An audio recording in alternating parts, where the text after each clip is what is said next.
Hai, Assalamualaikum. So, kami daripada kumpulan Materialisma. Pembentang bagi topik ini adalah Dayang Nur Hazwani binti Had, Siti Nur Anisah binti Yaakob, Idinadrah binti Saleh, Nur Anis binti Samsudin dan Nurul Nazratul Akmal binti Syafi'i.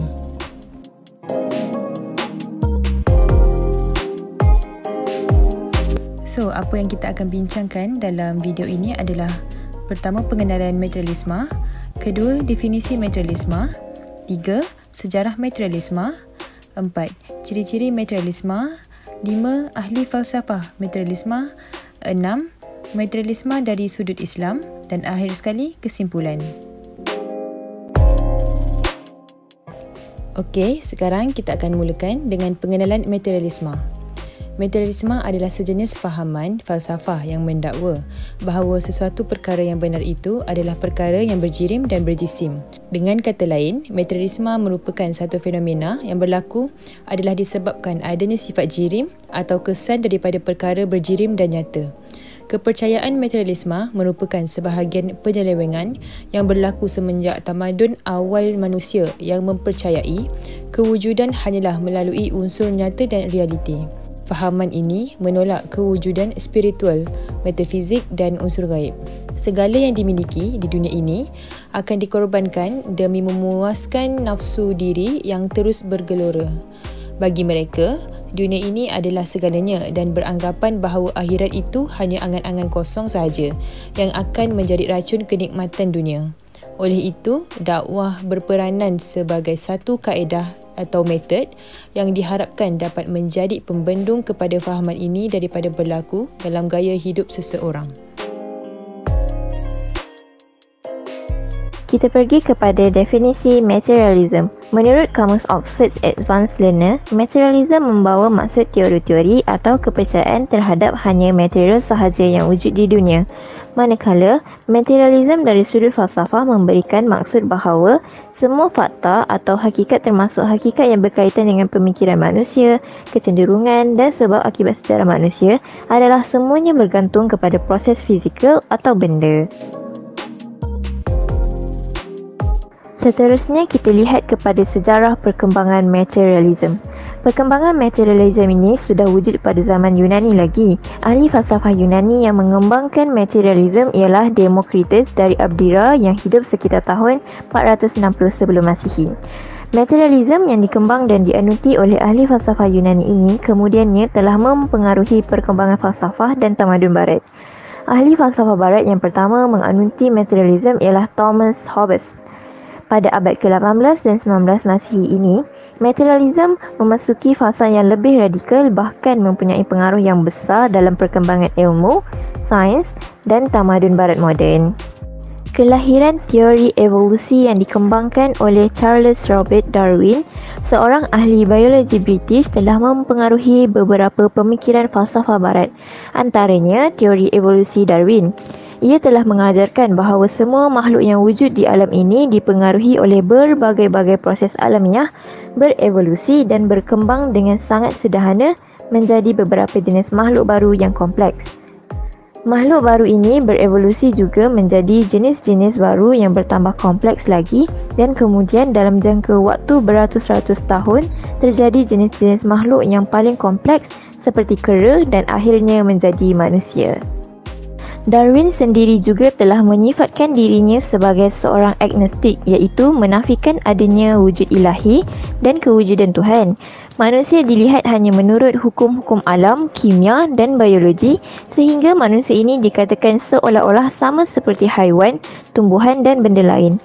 Namun, kewujudan aliran materialism ini telah mendapat tentangan yang keras dan hebat dari ulama kesemua agama, terutamanya ulama barat, kerana konsep yang dibawa adalah etis, iaitu tidak mempercayai bahawa Tuhan yang menciptakan alam ini termasuk penciptaan manusia itu sendiri.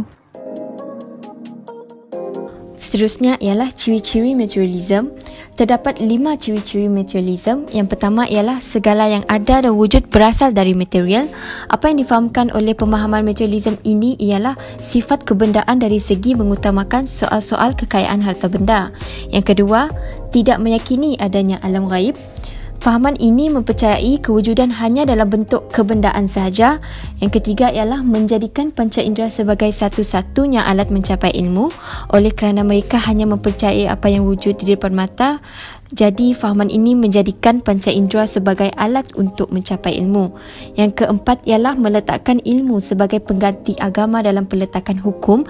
Falsafah materialism ini mementingkan pandangan dari segi logik akal dan menafikan segala benda yang tidak dapat difikir dan dilihat secara fizikal.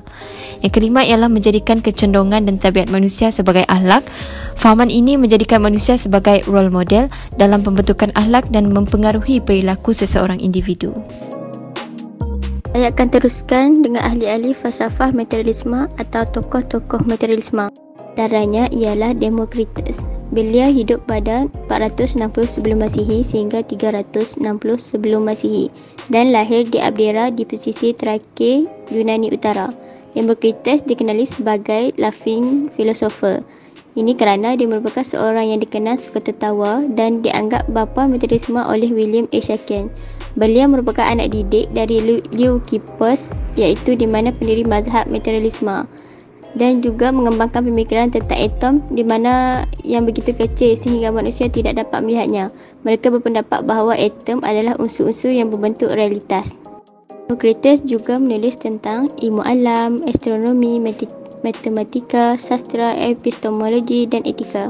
Terdapat 300 kutipan dalam sumber-sumber kuno dari pemikiran Demokritus dan sebahagiannya berkaitan etika.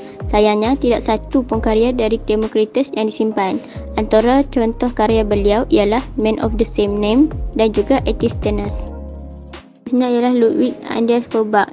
Ludwig Andreas Feuerbach ini merupakan nama penuh beliau dan hidup pada tahun 1804 sehingga 1872. Beliau dilahirkan di Bavaria, Jerman dan berasal dari keluarga pengacara yang beriman dan juga cerdik pandai. Pada tahun 1824, beliau belajar teologi di Heidelberg University. Kemudiannya, beliau dipindahkan ke Berlin untuk mengikuti kuliah Hegel. Di situlah pemikirannya banyak dipengaruhi Hegel, di mana pemikiran itu berbicara tentang Yudisme, iaitu sebagai agama yang tercela yang bertanggungjawab atas konsepsi primitif tentang Tuhan dan memicu kekeliruan terbesar. Walaupun beliau adalah anak didik dari Hegel, tetapi Ludwig tidak terlalu setuju dengan pemikiran Hegel dan ingin menggantikan idealisme Hegel dengan materialisme. Pada tahun 1872, Ludwig Feuerbach meninggal dunia dan dikuburkan di Nuremberg. Antara karya yang ditulis beliau adalah Talk on Death, Immortality dan juga The Essence of Christianity. Seterusnya adalah materialism dari sudut Islam. Islam adalah agama yang merupakan tiang utama kepada kehidupan setiap Muslim. Terdapat banyak pandangan-pandangan Islam terhadap materialism dan di sini saya sertakan beberapa pandangan-pandangan tersebut. Pertama adalah fahaman materialism menolak ajaran Islam seperti alam ghaib dan perkara-perkara yang tidak dapat dilihat dan atau dibuktikan dengan panca indera. Bagi fahaman ini, perkara yang benar-benar wujud adalah melalui dunia realiti sahaja seperti kebendaan, harta yang mana ia dapat dilihat, dirasa dan didengar. Ini jelas menunjukkan bahawa fahaman materialism ini tidak berlandaskan ajaran Islam. Hal ini kerana dalam Islam meyakini alam ghaib ini merupakan rukun iman yang mana ia harus dipegang erat oleh setiap Muslim.